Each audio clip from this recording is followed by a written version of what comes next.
En el propiciatorio hay dos querubines. ¿Quiénes son o representaban esos querubines? ¿Quién quiere responder? ¿Lo están viendo ustedes, pastor? Ricardo. Bueno, sabemos el nombre de uno originalmente, Lucifer. Era uno de ellos. El lugar de Lucifer fue tomado por Gabriel, pero no conocemos el nombre del otro, hasta donde yo sepa. Muy bien. La Iglesia Católica dice que se llama Rafael, pero esa es una tradición, no hay base bíblica. Bueno, entendido entonces. ¿Alguien más se quisiera aportar? Vamos a la siguiente pregunta. ¿Quién de nuestros oradores desea responder esta? ¿Cuáles son las características de la música adventista? Yo creo que deberíamos preguntar primero cuáles son las características de la música del cielo. Y cuando uno realmente va en oración a pedirle a Dios cómo sería la música del cielo, entonces podemos traer música aquí en la tierra que es igual que el cielo. Porque, de ser sincero, yo tocaba la batería en una banda de rock. Y cuando yo escucho esa música, eso me pone muy nervioso. Porque yo recuerdo donde yo estaba y no me gusta. No me gusta el tiempo donde yo estaba en esa época. Entonces, ¿cómo sería la música del cielo? Yo creo que si oren y ven la Biblia, lo que dice la Biblia, ven los salmos y oren a Dios y pregúntale, ¿cómo es la música del cielo? ¿Cómo sería, cómo van a traer ángeles a su hogar o a su iglesia para que se pertenecen ahí con la música que tocan en la iglesia? ¿Sería que los ángeles disfrutan de la música que tocan?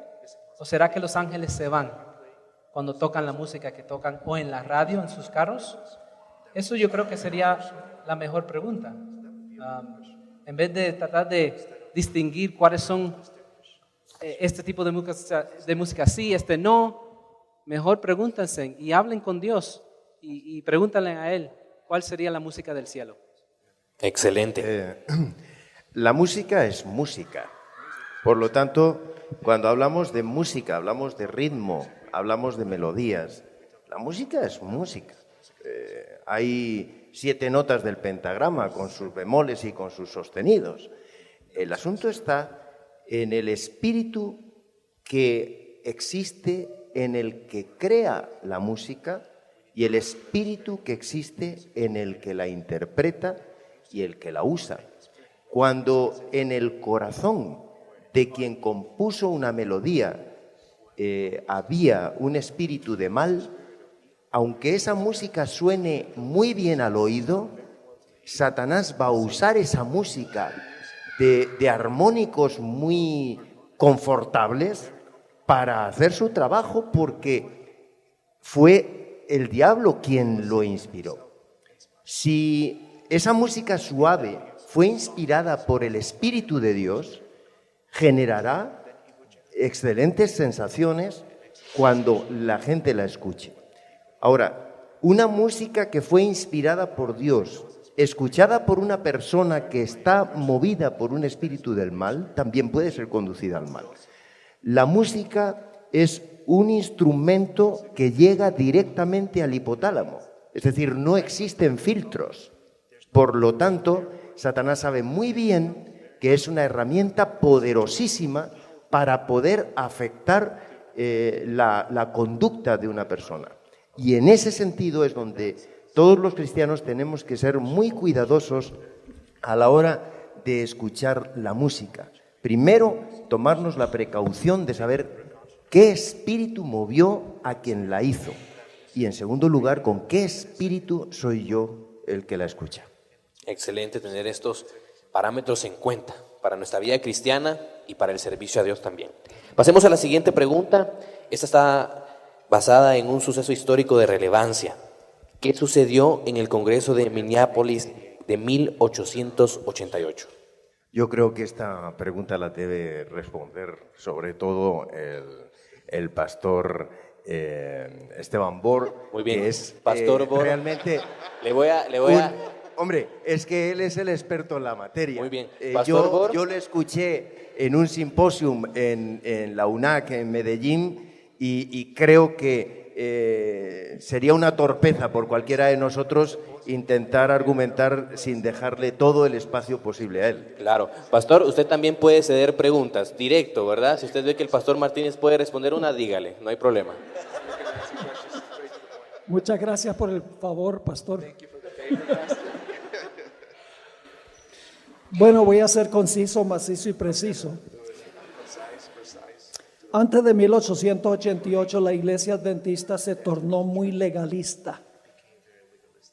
La hermana White dijo que se predicaba la ley y la ley tanto que era como las colinas de Gilboa que no tenían ni rocío ni lluvia. Es decir, la idea de que uno podía salvarse por su obediencia a la ley.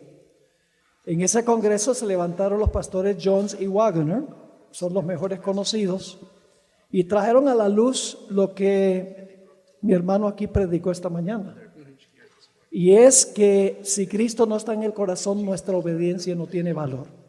Que hay que venir a Jesús, recibirlo como Salvador, y entonces nuestra observancia de la ley será aceptable ante Dios. Lamentablemente hubo mucha oposición de parte de algunos dirigentes de la obra en ese congreso, y la hermana White afirmó que si la iglesia hubiera aceptado el mensaje, ya no estaríamos aquí en GYC, hubiéramos ido al cielo. Así que debemos nosotros reconocer que nuestra obediencia que sale de nuestro corazón no es aceptable ante Dios. Solo cuando hemos recibido a Cristo y Cristo obra en nosotros, entonces la gloria es para Él, no para nosotros. Amén. ¿Quedó claro? Pasemos a la siguiente pregunta. Esta interpretación lleva al cuestionamiento, duda y también al querer conocer cuál es la interpretación a la luz de la Biblia. La pregunta es, ¿a qué se refiere Jesús cuando le dijo a Pedro, sobre esta roca edificaré mi iglesia? ¿Acaso Pedro es esa roca? So the answer is no. La respuesta es no. In the Bible, En la Biblia, in Matthew chapter 16, en Mateo capítulo 16, where Jesus makes this statement, cuando Jesús hace esta declaración, in the original language, en el lenguaje original there are two different words hay used. dos diferentes palabras que se usan. So when Jesus says, "You are Peter," Cuando Jesús le dice, tú eres Pedro, which means in Greek a small pebble, lo cual significa en el griego una piedra pequeña, una roca pequeña. but he says on this rock, Pero él dice en esta roca, which is a huge boulder, lo cual es una montaña grande, he says, "I will build my church." yo voy a establecer mi iglesia. And that boulder was a symbol of the truth that Yes. he is the Christ, the Son of God. Y esa roca grande, esa montaña grande es un símbolo de que Él es el Hijo de Dios, Cristo Jesús. So the answer is no. Así es que la respuesta es no. Jesus did not build the church on Peter. Jesús no estableció su iglesia en Pedro. He built it on the truth that he is the Christ that Peter was confessing. Él estableció su iglesia en la verdad de que Él era esa roca, Cristo Jesús, a quien Pedro estaba declarando como And this is Salvador. what I was referring to in my sermon last Y eso night. era lo que yo me estaba refiriendo a mi mensaje anoche. Ampliamos más sobre este seminario aquí en esta pregunta. Muy bien. La siguiente pregunta nos dice, ¿qué sentido tiene orar y pedir algo a Dios si Él ya sabe lo que sucederá hoy y mañana? Esto en relación a Esa nuestra vida pregunta es para cristiana. el pastor Martínez. Pastor Martínez, perdone. La verdad es que estaba deseando poderla contestar. Bueno, se están poniendo de acuerdo, no hay problema, no hay problema. Hay que tener en cuenta que la oración no tiene la finalidad de que Dios pueda ponerse en marcha con algo que nosotros necesitamos y que Él está ajeno. Dios conoce nuestras necesidades antes de que ellas sean manifestadas por nosotros. Pero a la hora de expresar nosotros la necesidad a Dios, abrimos nuestro corazón a la evidencia de que Dios tiene el poder para resolver nuestra necesidad.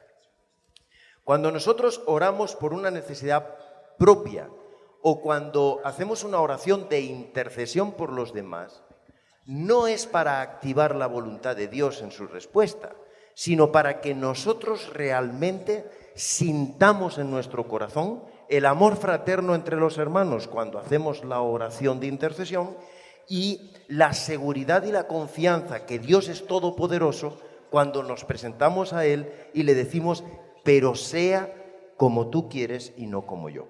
Muy bien. I would add one thing, Yo me gustaría agregar algo a eso.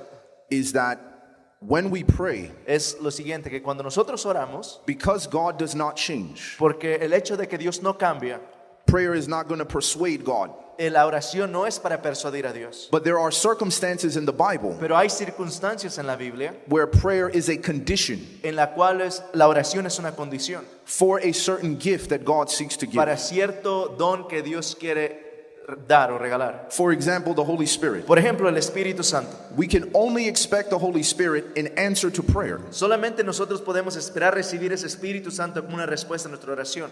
But at the same time, Pero a la misma vez, as the pastor said, como pastor acaba de compartir, God's will is already established.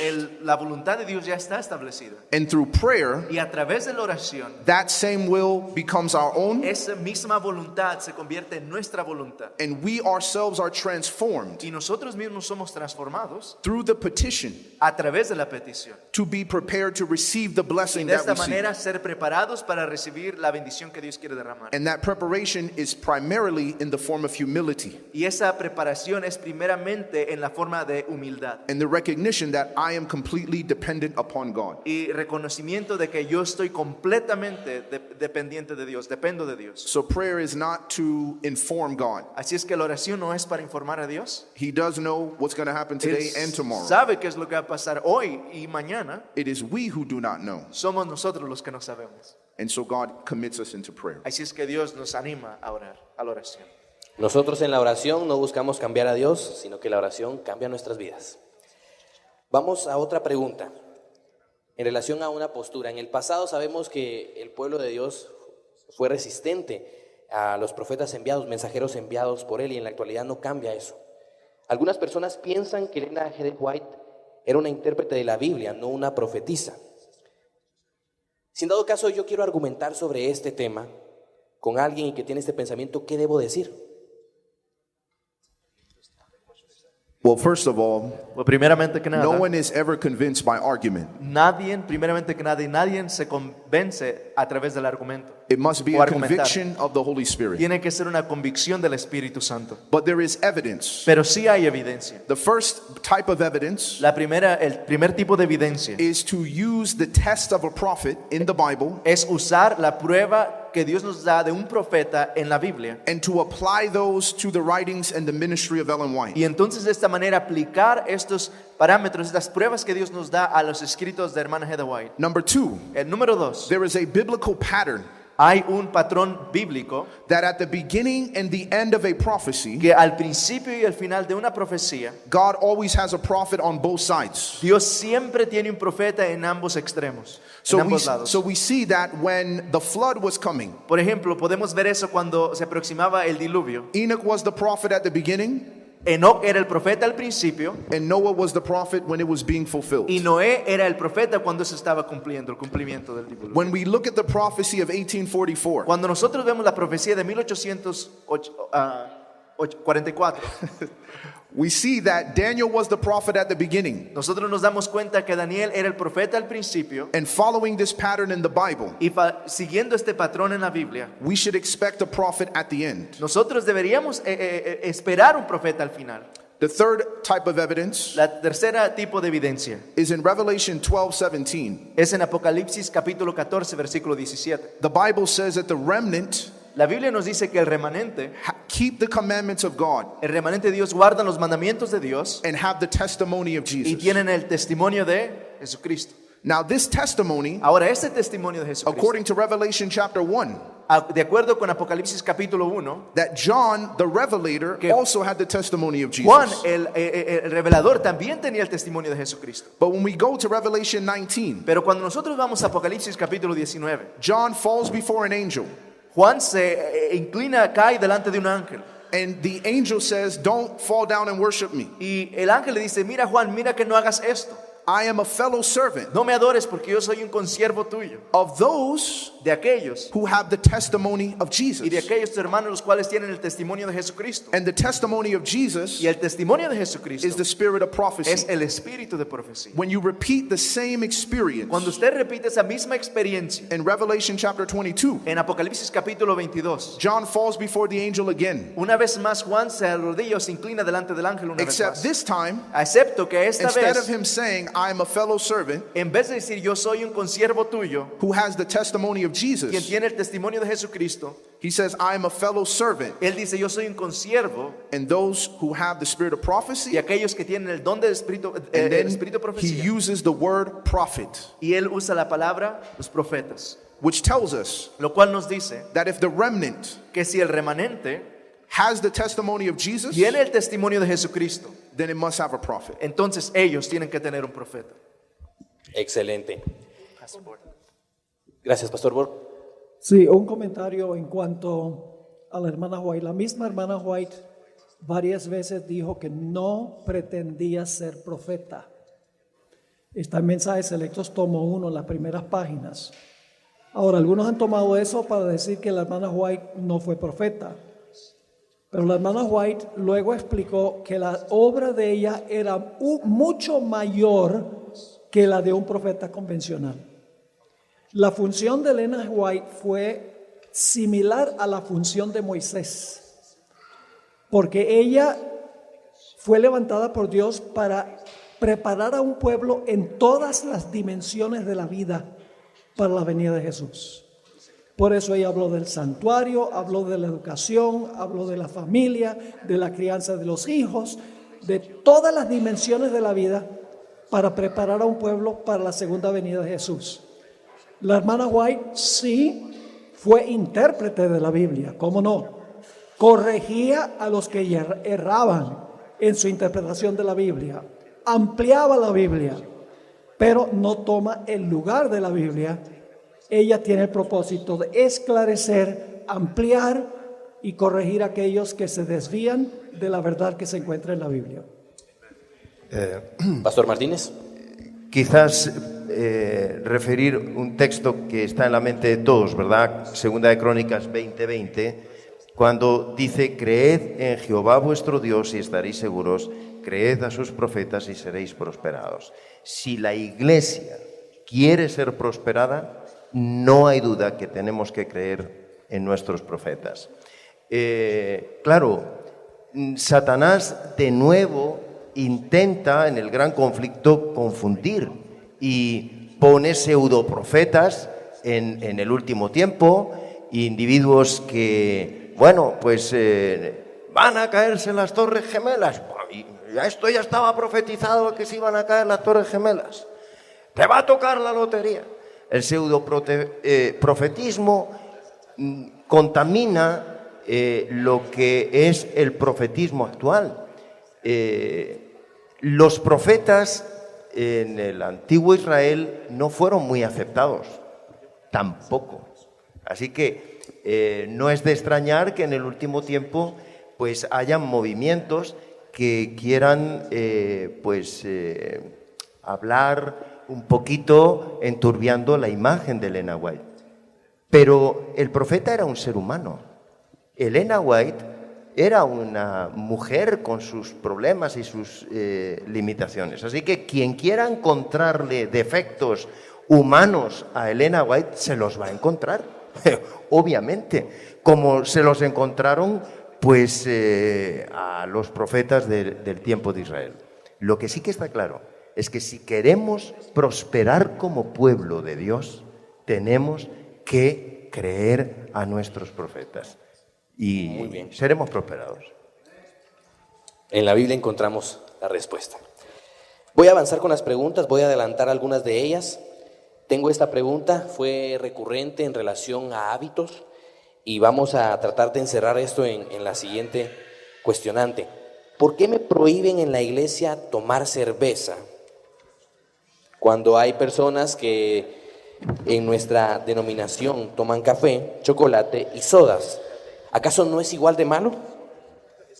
Esa pregunta hace unos años atrás, antes de conocer a mi esposo, no tenía ni la más mínima idea cómo responderla. Así que hoy le agradezco al Señor porque una de las cosas que a nuestro matrimonio nos ha ayudado es a través de la salud. Los temas que hoy he estado compartiendo, las recetas de cocina, están especialmente, y hoy si quieres saber más a profundidad, tienes que asistir a uno de los seminarios que voy a hablar específicamente del café, chocolates y soda. Pero para resumírtelo, la cerveza creo que todos sabemos, ¿verdad? Ahora el café tiene cafeína. Hay una parte de nuestro cuerpo que Espíritu de Profecía es bien claro cuando dice que es el único medio por el cual nos podemos comunicar con el cielo. Y ese es nuestro lóbulo frontal. Si eso es así, ¿será que Satanás lo sabe? Por supuesto. Hay ciertos alimentos que Satanás sabe que al consumirlos va a afectar nuestro lóbulo frontal, así como ciertas cosas que vemos, escuchamos, música, programas. Todo eso tiene un solo objetivo y es tu mente. Tú eres el que toma esa decisión a través de tus hábitos que tú haces cada día. El café, han hecho diagramas o escáneres del cerebro. Y es increíble cómo la cafeína afecta, y han hecho comparaciones con la nicotina, personas de Alzheimer, drogas. Y el café ocupa los mismos agujeros en el cerebro, como una persona de Alzheimer o que tenga una droga, ¿verdad? Entonces, el café daña tu forma de pensar, tu forma de razonar, tu forma de tomar decisiones. Ahora, ¿qué pasa con el chocolate? Muchos que tenemos niños no les damos a nuestros hijos café porque sabemos la consecuencia o lo que puede afectar. Si tú tomas 2 tazas de café, afecta tu humor y tu comportamiento. Si tú estás en el tiempo final, tú no quieres tener un cerebro dañado o que puedas tener un momento donde no te puedas tener dominio propio, temperancia o afecte tu forma de pensar o comportarte, ¿no es cierto? Ahora el chocolate.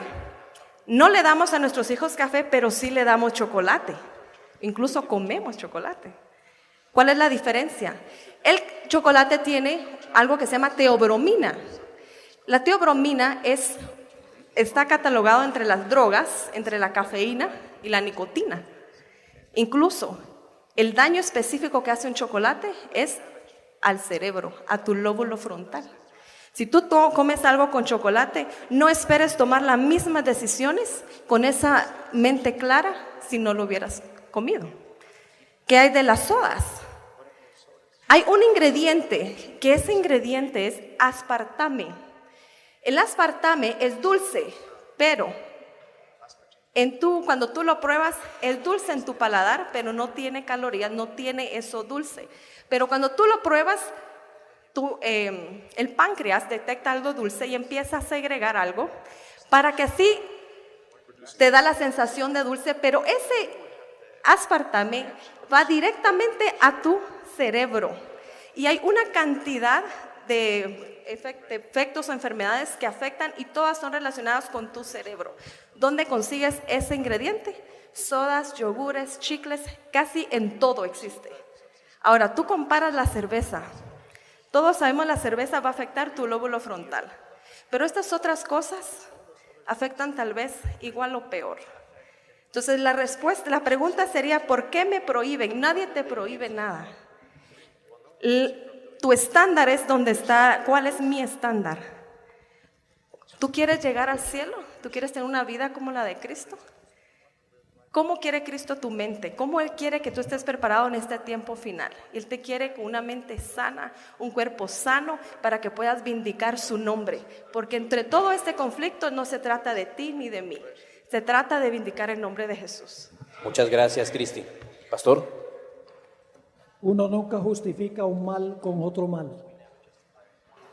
Para contestar directamente la pregunta, ¿no es igual de malo? Sí, es igual de malo. Entonces, si las dos cosas son malas, entonces mejor no participar de ninguna de las dos. Había una pregunta también en relación a esto. ¿Tiene relación la alimentación con mi vida espiritual? Ya hemos escuchado la respuesta. hablando de algunos hábitos, también algunos gustos en relación a los alimentos o aquello que consumimos, pero quiero decir que es importante para nosotros, el tiempo está por terminar, y si bien nuestros oradores quieren agregar más a esta pregunta de la alimentación y la vida espirituales, también lo podemos hacer. ¿Qué relación tiene la alimentación con mi vida espiritual? Bueno, cada uno de nosotros sabemos que no somos salvados por lo que está en nuestro plato, ¿verdad?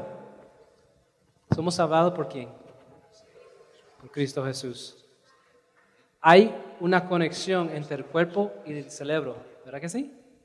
Como dijo Cristi, mi esposa, que ahí es donde comunicamos con el cielo. Ahora, si hay una conexión entre la mente y el cuerpo, para ponerle un ejemplo, cuando uno empieza a pensar de un evento drástico que ha pasado en tu vida, tal vez una persona se murió en tu vida o algo así, ¿qué pasa con tu cuerpo? ¿Cómo reacciona tu cuerpo? Si la mente es muy poderosa. Si pongo a pensar que si tengo un sueño que me está corriendo un perro, ¿se levanta uno con qué? ¿Está sudando? ¿Está palpitando el corazón? La mente está muy relacionada con el cuerpo. Todas las cosas que nosotros comemos, algún día va a crear nuevas células, nuevo músculo, nuevo tejido, el nervio es nuevo, y eso va a ser parte de nosotros. Incluso la comida va a ayudar al cerebro. Ahora, si la comida está mala, si nuestra salud está mal, ¿cómo va a ser nuestro cerebro que está conectado y relacionado juntamente con el cuerpo? ¿Cómo estaría nuestra mente? Estará mal.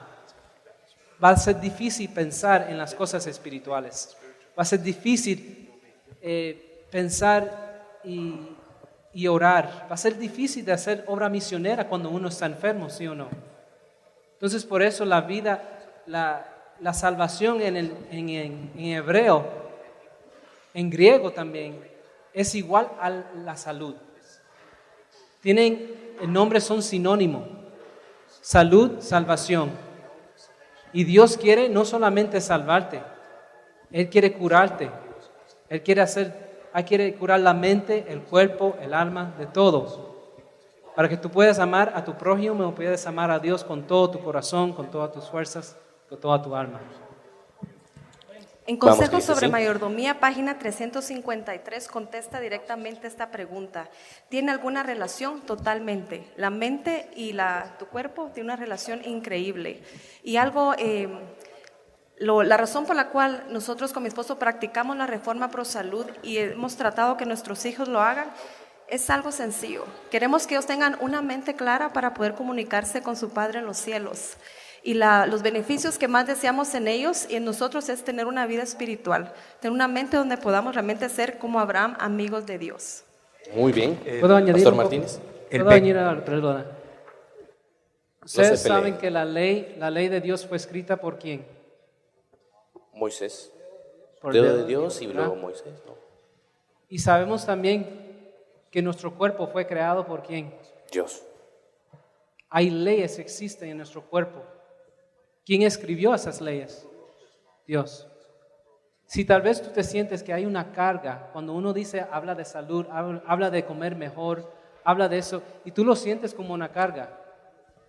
Igual lo sentía yo, pero realicé que así como la ley moral es escrita en mi corazón por Dios, Dios también va a escribir la ley de la naturaleza en mi corazón también. Y cuando Él escribe esas leyes para obedecer lo que es comer saludable, para beber agua, respirar, hacer ejercicio, Él puede escribir esas mismas leyes también en nuestro corazón para que ya no sea una carga para nosotros. Y puede vivir una vida santa, obedeciendo la ley moral porque Él lo va a escribir, y una vida saludable porque Él también va a escribir esas leyes.